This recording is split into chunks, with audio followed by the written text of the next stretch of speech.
En fait, ils ont traduit littéralement du japonais une bonne à demeure, mais on dit une femme de ménage. Il est actuellement minuit, le portail des voisins vient de se fermer. Il faut voir comment j'ai sursauté sur mon lit.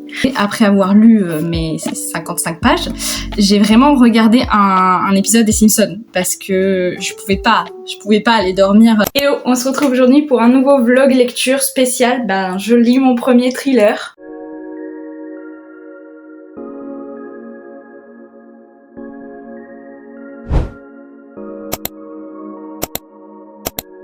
J'ai commencé le thriller Les Crimes de la Maison Bleue de Yukito Ayatsushi, qui est considéré comme le Agatha Christie japonais. Donc comment vous dire que ça m'a donné extrêmement envie. Oui, en plus j'ai mis un t-shirt qui va très très bien avec ce vlog. Il faut savoir que la culture japonaise et moi, c'est une très grande histoire d'amour depuis très longtemps, et c'est vrai que depuis quelques temps je m'intéresse à la littérature japonaise de romans parce que je lis des mangas depuis 10 ans maintenant, et c'est vrai que je me suis dit si je devais commencer un thriller, c'est vrai que j'aurais bien voulu quelque chose qui m'accroche, qui me donne envie, qui me donne une raison, pas forcément un thriller super à la mode qu'on voit partout sur les réseaux. Et du coup je me suis dit que il venait de sortir, donc ça tombait bien. En plus il est grand, il est fluffy, c'est agréable à lire, c'est écrit gros, comme un classique parce qu'il a été publié dans les années 1987. On suit un club d'étudiants spécialisés dans les romans policiers, donc c'est des fans de polar qui décident, pour écrire leur nouvelle gazette de leur club de lecture, d'aller sur une île où un an auparavant il y a eu un quadruple meurtre, et ce quadruple meurtre s'est passé dans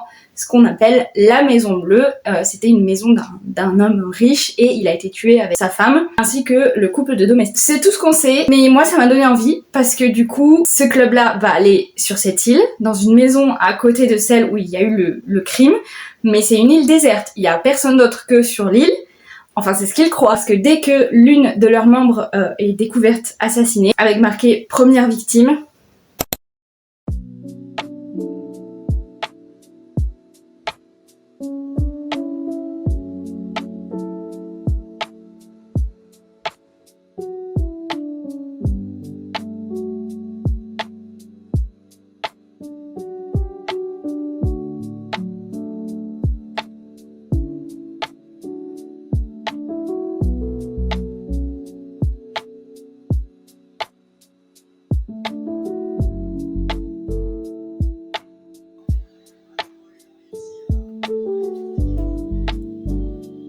je vous prends rapidement juste pour vous dire qu'en fait j'aime bien ma lecture, mais il y a des gros problèmes de traduction. Déjà là il y a marqué une femme d'âge moyen, une bonne à demeure peut-être. En fait ils ont traduit littéralement du japonais une bonne à demeure, mais on dit une femme de ménage. Il n'y a pas eu d'adaptation à notre français. Sur la même page il y a marqué en bas tout près à main gauche la paroi du mont Tsurumidake. Mais pourquoi il n'y a pas marqué juste tout près à gauche la paroi noire du mont? Bref, il y a des petites il y a quand même pas mal d'erreurs de traduction, donc c'est un peu dommage, mais sinon j'accroche bien. Il y a eu un premier petit plot twist à la page 68. Vous voyez, autre exemple d'erreur de traduction, la phrase « Est-il besoin d'aller jusqu'à camoufler son écriture ?» Ce n'est pas le verbe être, c'est pas est-il, c'est a-t-il besoin d'aller jusqu'à camoufler son écriture. Et ça c'est une erreur, je sais pas si c'est de traduction ou d'orthographe, mais il y en avait une autre. L'employé du bureau assassiné dans une pièce cuisine. Ben, dans une pièce de cuisine? Pourquoi il y a un S-O-N ici? Dans son pièce de cuisine. Vous voyez ce que je disais tout à l'heure, c'est que c'est vraiment traduit littéralement. Et c'est dommage, mais je bute en fait sur 78 pages, il y a énormément de fautes d'orthographe, c'est dommage.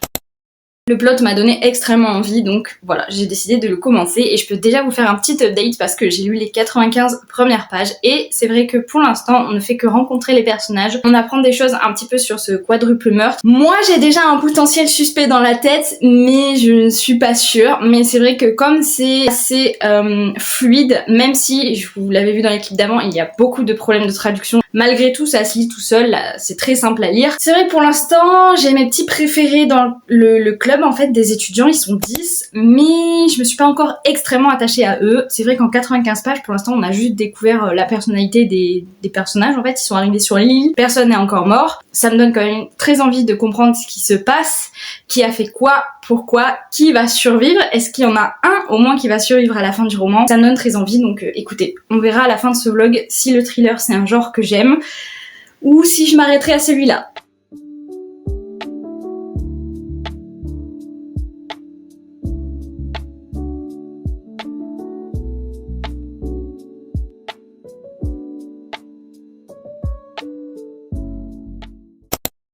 Je vous reprends pour un update lecture. J'en suis arrivée à la page, je sais même plus, 153. Et au début, ça me perturbait, mais finalement, j'aime bien le fait qu'on soit à la fois sur l'île et en même temps on suit deux autres personnages qui faisaient partie du club à l'époque et qui ont reçu des lettres un peu bizarres sur la côte japonaise et qui mènent aussi leur enquête de leur côté. Donc c'est bien parce qu'on a un double point de vue un peu. De plus en plus ça se complexifie et j'avais un suspect, mais c'est vrai que j'en ai plus maintenant parce que en même temps je me dis mais ça peut être lui et en même temps c'est bizarre. Enfin, du coup, je me fais plein de petites théories et je vous avoue, je suis pas à fond dedans dans le sens où je ressens pas la même chose que pour une romance ou pour une romantaisie. En fait, j'aime bien quand je reprends la lecture et tout, j'ai du mal à le lâcher. Enfin, c'est vraiment addictif et c'est prenant. Mais quand j'arrête ma lecture et que la vie continue, en fait, j'ai pas le roman qui est dans ma tête. Et donc, écoutez, c'était un test. Hein, je teste les thrillers. Pour l'instant, j'en suis pas encore à la moitié, mais je m'en approche. Il me reste 30 pages avant la moitié du roman. Je vous retrouverai du coup, je pense, quand j'aurai atteint au moins la page 200. Donc on se retrouve dans 50 pages.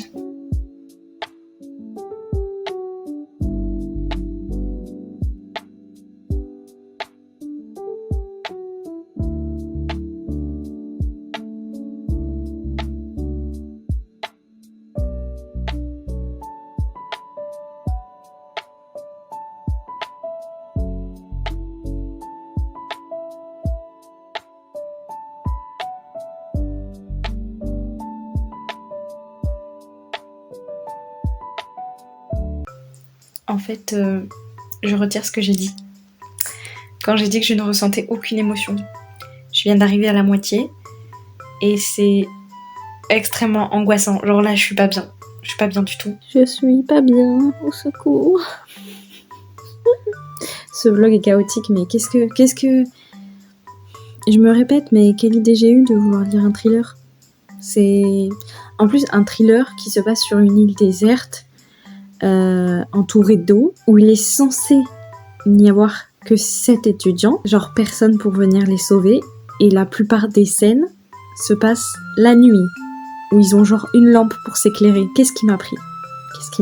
En plus, il y a du vent dehors, il y a les murs qui craquent de ma maison. Je crois que je vais aller regarder un dessin animé Mickey après. Il est actuellement minuit, le portail des voisins vient de se fermer. Il faut voir comment j'ai sursauté sur mon lit. Je crois que je vais m'arrêter là pour ce soir. C'est du coup extrêmement bien fait pour un thriller. Je suis terrifiée.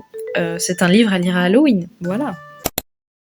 Pour l'anecdote, hier soir, j'ai vraiment regardé, après avoir lu mes 55 pages, j'ai vraiment regardé un épisode des Simpsons parce que je pouvais pas aller dormir. En fait, si vous aimez l'esprit criminel, vous aimerez ce livre. Désolée d'avance pour l'éclairage qui n'est pas tip top, mais j'ai un problème avec ma ring light, donc ce clip ce sera sans. Et je voulais vous faire un update du coup de Les Crimes de la Maison Bleue parce que j'en suis à la page 245 sur 373, donc autant vous dire que j'en suis à peu près à 65-70%. Et comme je vous l'ai dit hier soir, en fait, c'est vraiment très angoissant et je trouve que les 160 premières pages, en fait, faut vraiment les passer pour découvrir les personnages, découvrir l'intrigue, comprendre qui est mort, quelles raisons, pourquoi, quelles sont les suppositions. Et dès qu'on passe les 160 premières pages, alors là, on passe dans un univers très glauque et très spécial. Et en fait, j'aurais dû m'en douter parce que le prologue, on est du point de vue de l'assassin. Et en fait, tout ce qu'il raconte dans sa tête, on sent déjà, ça va être très psychologique, mais on s'en rend pas compte quand on rencontre les personnages et tout ça au début. En fait, dès qu'il y a le premier meurtre, tout s'enchaîne et c'est très prenant. En fait, là, je commence vraiment à penser à l'histoire, même quand je fais ma vie de tous les jours. Donc ça veut dire que ça me prend aux tripes et que même si je sais que je ne relirai pas de thriller parce que je crois que c'est vraiment pas fait pour moi, je lis. Moi, j'aime vraiment m'évader avec de la fantaisie ou vraiment ressentir des bonnes émotions avec des comédies romantiques ou de la romance psychologique à la limite. Mais là, vraiment, c'est trop sombre pour moi. C'est par contre très bien. Comme je l'ai dit, c'est... Waouh. La deuxième partie du livre, c'est autre chose. Donc, je vous reprendrai quand je l'aurai terminé. Mais en tout cas, je pense quand même que ce sera une bonne lecture parce que je peux pas dire que, même si c'est pas un genre qui me plaît, c'est bien fait, je trouve. C'est vraiment bien fait, c'est... Ouais, c'est angoissant.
se retrouve du coup pour mon avis final sur Les Crimes de la Maison Bleue de Yukito Ayatsushi, publié chez Verso. C'était donc mon premier vrai thriller. Et j'ai vraiment bien aimé le roman. J'ai beaucoup aimé, surtout la fin était pleine de rebondissements. C'était incroyable. Je pense que je lirai la suite. Enfin, c'est pas vraiment la suite, mais en gros, à la fin du roman, ils nous disent qu'il va y avoir un nouveau roman du même auteur, un peu sur le même thème, une maison à huis clos, donc il sortira en novembre 2026 et je vais le lire parce que j'ai vraiment apprécié ce roman. Mais je ne pense vraiment pas que les thrillers soient faits pour moi parce que c'était quand même très angoissant, je ne me suis pas attachée aux personnages comme je me serais attachée à des personnages de fantasy ou de romance. Je lis quand même un peu de tout parce que je lis de la poésie, parfois des cozy mystery, mais c'est vrai que mes lectures c'est quand même 90% romance, romantasy, fantasy. Je pense pas que je me lancerai dans un nouveau genre littéraire, mais la découverte était quand même très sympa. J'ai changé un peu de cadre pour faire l'outro de ce vlog. Donc c'était une très très bonne lecture. En effet, la fin m'a retourné le cerveau quand j'ai compris ce qui s'était passé, quand j'ai compris qui était qui. J'étais vraiment en mode mais sérieux ? C'est hyper bien ficelé, je trouve. Je ne m'y attendais pas du tout, mais en fait, quand on réfléchit bien, tous les indices étaient là. Genre vraiment, tous les indices étaient là. C'est juste moi qui suis faite complètement avoir. Ça m'a retourné le cerveau, aussi un peu le cœur, parce que c'est vrai que l'auteur arrive à nous faire apprécier le méchant entre guillemets, et c'est pour ça que c'est psychologiquement très très très bien fait. Je comprends pourquoi ils appellent ce roman un classique du polar japonais, parce que vraiment, c'était génial. Moi, j'ai adoré. Je vous le conseille. Si du coup vous lisez des thrillers, si comme moi vous en avez pas l'habitude, écoutez, il n'était pas vraiment très gore, donc franchement c'est adapté, je pense. C'était quand même psychologiquement spécial, donc je dirais qu'on peut lire à partir de genre 17-18 ans, mais si vous avez pas l'habitude comme moi des thrillers, ça se lisait très bien, malgré les problèmes de traduction que je vous ai déjà un peu cités au début. Ça se lisait vite, c'était agréable, et comme il est pas très long, j'ai quand même que 373 pages. Je ne regrette pas l'expérience. Je vous laisse sur cette fin, j'espère que ça vous aura plu. N'hésitez pas à me le dire en commentaire, n'hésitez pas à liker et à vous abonner pour mes prochaines vidéos si ça vous intéresse. Moi je vous dis à la semaine prochaine pour une nouvelle vidéo.